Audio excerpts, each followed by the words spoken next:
एक बार खुद को ज्ञानी समझने वाला एक अध्यापक एक महात्मा के पास जाता है और उनसे कहता है, मैं पढ़ा लिखा हूं, मुझे ज्यादा विस्तार में बताने की आवश्यकता नहीं है और न ही कोई बात घुमा फिराकर करने की आवश्यकता है। अगर आप इशारे में भी समझाएंगे तो मैं समझ जाऊंगा। मैं जानना चाहता हूं कि आपकी उपलब्धि क्या है। लोग आपका बड़ा आदर सम्मान करते हैं, आपको ज्ञानी कहते हैं, तो कृपा कर अपनी उपलब्धि बताइए। वे महात्मा उस व्यक्ति की तरफ देखते हैं और शांति के साथ चुप बैठे रहते हैं। कुछ देर बीतने के बाद वह व्यक्ति उन महात्मा से कहता है, आपने मेरे प्रश्न का उत्तर नहीं दिया, शायद आपको मेरा प्रश्न समझ नहीं आया। मैं जानना चाहता हूं कि आपकी उपलब्धि क्या है, आपने क्या पाया है, और मेरा आपसे अनुरोध है कि आप अपने उत्तर को संक्षिप्त में बताएं, इसे घुमा फिराकर ना बताएं और ना ही कोई कहानी सुनाएं। वे महात्मा दोबारा से उस व्यक्ति की तरफ देखते हैं और चुप बैठ जाते हैं। कुछ देर बाद वह व्यक्ति दोबारा से पूछता है, कृपा कर बताइए, मैं यहाँ जानने आया हूँ। वे महात्मा कहते हैं, मैंने उत्तर दे दिया है, तुमने शायद सुना नहीं। वह व्यक्ति उन महात्मा की बात सुनकर चौंकता है और कहता है, अर्थात मैं कुछ समझा नहीं। वे महात्मा कहते हैं, मौन ही मेरी उपलब्धि है।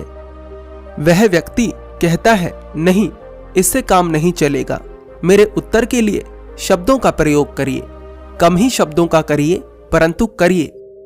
वे महात्मा अपनी उंगली से जमीन पर ध्यान लिख देते हैं। वह व्यक्ति कहता है, क्षमा करें परंतु इतने से भी काम नहीं चलेगा, कुछ और बताइए, कुछ अधिक बताइए। वे महात्मा अपनी उंगली से दोबारा जमीन पर ध्यान लिख देते हैं। वह व्यक्ति कहता है, ध्यान में पड़ चुका हूं, कृपा कर कुछ और बताएं। वे महात्मा तीसरी बार जमीन पर ध्यान लिख देते हैं। वह व्यक्ति उन महात्मा से कहता है, आप होश में तो हैं, आप एक ही बात को बार बार दोहरा रहे हैं। वे महात्मा मुस्कुराते हैं और कहते हैं, एक ही शब्द को बार बार इसलिए दोहरा रहा हूं क्योंकि यही सार है। सभी बुद्धों ने बार बार इसी शब्द को दोहराया है, बाकी सारी बातें बेकार हैं। एक यही शब्द है जो जीवन को पूरी तरह से रूपांतरित कर सकता है। गौतम बुद्ध ने ना जाने कितने शब्दों का उपयोग करा, लेकिन एक यही शब्द था जो कीमती था। जो इसे समझ गया उसी ने वास्तव में कुछ समझा। जो व्यक्ति ये कहता है कि वह बुद्ध को मानता है, उनकी शिक्षाओं का आचरण करता है, पर वह व्यक्ति ध्यान नहीं करता, तो उसने बुद्ध की शिक्षाओं को 1% भी नहीं जाना। जो व्यक्ति ध्यान नहीं करता, उसने बुद्ध को कभी नहीं सुना, उसने बुद्ध को कभी नहीं समझा। गौतम बुद्ध ने कहा है, कमल के पुष्प जैसे बनो, कीचड़ में रहकर भी कीचड़ से अलग रहना, संसार में रहकर भी संसार से अलग रहना।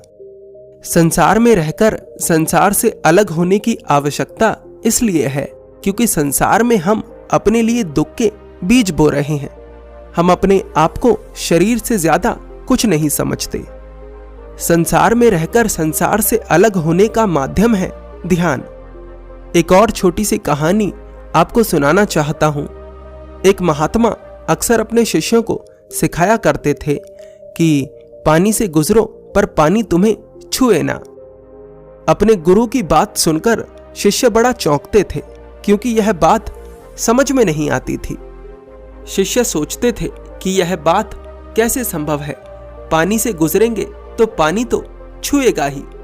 उन महात्मा के हर शिष्य के मन में यही प्रश्न था कि आखिर यह किया कैसे जा सकता है। हर शिष्य इस मौके की तलाश में था कि कभी उनके गुरु पानी से गुजरे। समय बीतता है और एक दिन यह मौका भी आ जाता है। वे महात्मा अपने कुछ शिष्यों के साथ एक गांव से दूसरे गांव जा रहे थे, तो रास्ते में एक नदी पड़ी जिसे पार किए बिना दूसरे गांव जाना संभव नहीं था। उस नदी को देखकर सभी शिष्य बड़े प्रसन्न हुए। उन्होंने सोचा कि आज हमें हमारे प्रश्न का उत्तर मिल जाएगा। सभी शिष्य ये देखना चाहते थे कि बिना पानी को छुए उनके गुरु नदी को पार कैसे करेंगे। गुरु नदी में उतरते हैं और पूरी तरह से भीग जाते हैं। गुरु को भीगते ही सारे शिष्य उन्हें घेर लेते हैं और पूछते हैं, आप तो कहते थे कि पानी से गुजरो पर पानी छुए ना, परंतु आपको तो पानी ने छू लिया। गुरु मुस्कुराते हैं और कहते हैं, पानी ने मुझे नहीं छुआ और जिसे पानी ने छुआ है वो मैं नहीं।